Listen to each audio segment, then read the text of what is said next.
Hey VC, Mr. Rick here once again with another video. I thought I'd try my hand at some jazz this time. To be honest with you, I don't have a lot of jazz music, but I do have some that I want to share. Most of these records probably aren't in great condition. Some of them are very old. But at the same time, and I've got some that I haven't heard because they haven't come up. My entire record collection I found a way to rotate the entire record collection without it becoming, repetitive.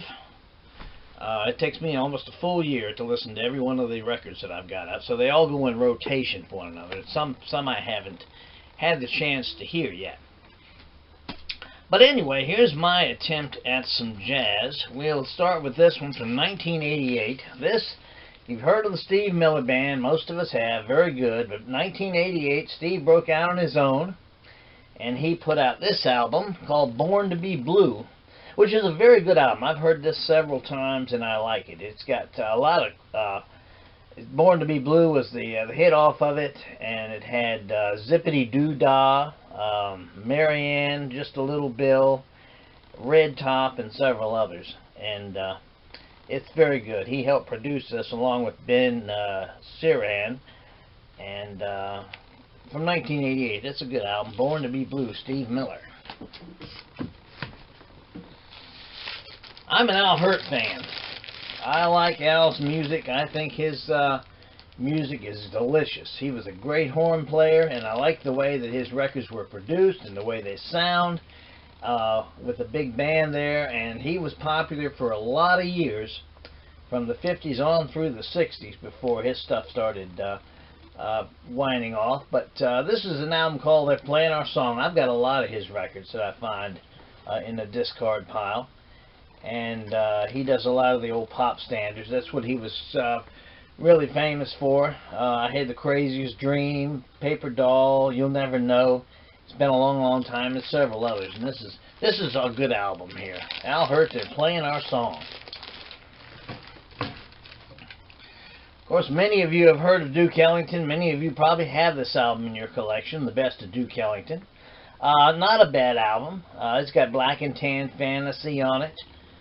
Satin Doll, and In a Sentimental Mood, and this it's a fairly good album. I'm not a big Duke Ellington fan, but I do appreciate his music a lot. And he was, of course, famous in the 40s and the 50s and even into the 60s.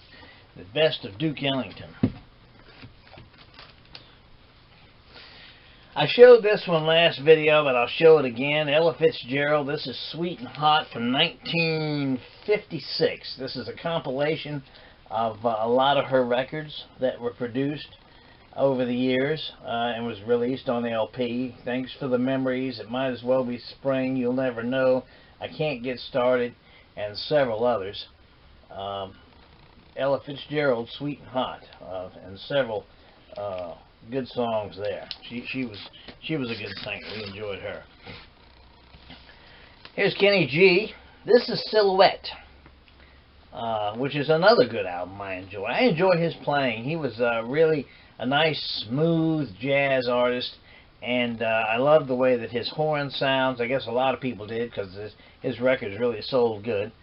And this has got the Silhouette on it, I'll Be Alright, We've Saved the Best for Last, Summer Song, and several others. This is a broadcast issue. This is one I got from a radio station. This is from 1988, and Kenny G. That's a good one. Here's a Louis Armstrong album that I picked up. Young Louis Armstrong. This one isn't in the greatest condition, but it gives you an idea of some of the people that he played with. There's some stuff from King Oliver's Jazz Band. There's several tunes from Fletcher Henderson's orchestra when he played there. Ma Rainey when he played with her. The Real Onion Jazz Babies and Trixie Smith are just some of the people that he played with. These recordings, of course, are from the 30s and 40s, I'm sure. It's actually probably from the 20s and 30s. because this is when he was just getting started. This is before he really made it, and it's a good sounding album of his early stuff. If you want to know what Louis Armstrong sounded like in the beginning, that's a good compilation of it. And here's one that came out in 1956. This is Louis Armstrong with Earl Father Hines, and they do a good album together here. This is volume 3 of what they call the Louis Armstrong story. And he and Father Hines do a good job on Knowing Papa No, and Don't Jive Me, and Basin Street Blues, and Weatherbird, and several others. This was produced on the Columbia label, and a good album there from 1956. And some of you have probably heard of Bix Beiderbecke. A lot of people say that jazz wouldn't be jazz without him. And this is part of his story. This is volume 1, an album I picked up. It's not in very good condition, but it's got some good tricks on it, some good songs on it. And don't know a lot about Bix Beiderbecke, and I haven't really heard this album, I'll be honest with you, because it hasn't come up in rotation yet, but I'm looking forward to it when it does, and I'll pull it and give it a listen. The Bix Beiderbecke story. Not even sure what year that came out, but it looks like an old one. Heard a lot of Brave Brubeck. A lot of people like his Take 5 album, and from, I guess, around 58. This one here is another one I haven't had a chance to drop a needle on yet, but just got it a little while ago. And this is Gone with the Wind. And I was listening to one of his albums. I kind of like Brubeck. Brubeck was good. There's no doubt about it. He does the Swanee River on this album, The Lonesome Road, Camptown Races, Georgia on My Mind, and several others. And gosh, he had been put out 8 or 10 albums before this one came out. But that's Dave Brubeck Quartet, Gone with the Wind. And last but not least, we cruise back to 1955 with Misty Miss Christie is what they used to call her. June Christie. She sings some sad songs and some happy songs with her typically misty mood matter. And this is also a good album. I've heard this several times. That's All is on there. Daydream, Doris Day's Daydream is on there. Dearly Beloved. And she had a nice style too in her day. The Misty Miss Christie, June Christie. And that's my attempt at jazz. I hope you enjoyed that. Not a big selection, but I do have a little bit of it, and I do listen to it. And when it comes up, I do grab a lot of these jazz albums when I can. But they're hard to find. They're like rock albums. You don't find many rock albums, at least around here in North Carolina. You don't find many rock and jazz albums because they get scoffed up real fast and real easy, especially if they're in good condition.